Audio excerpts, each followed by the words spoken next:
السلام علیکم ناظرین، اہم خبر سے آپ کو آگاہ کرتے چلیں۔ قومی کرکٹ ٹیم کے کپتان بابر اعظم نے ایک اور بڑا اعزاز اپنے نام کر لیا۔ بابر اعظم T20 انٹرنیشنل میں سب سے زیادہ رنز بنانے والے کپتان بن گئے۔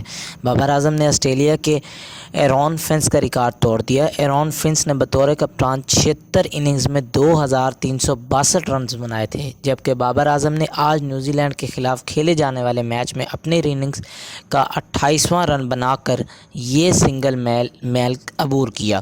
نیوزی لینڈ کے خلاف تیسرے میچ میں بابر اعظم کی بطور کپتان 87ویں اننگز تھی۔ بابر اعظم نے 20 انٹرنیشنل میں 400 چوکے لگانے والے پہلے ایشیائی کرکٹر بھی بن گئے ہیں۔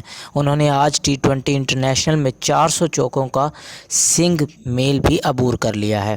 اس سے قبل آئرلینڈ کے پاس اسٹرلنگ نے T20 انٹرنیشنلز میں 407 چوکے لگائے تھے۔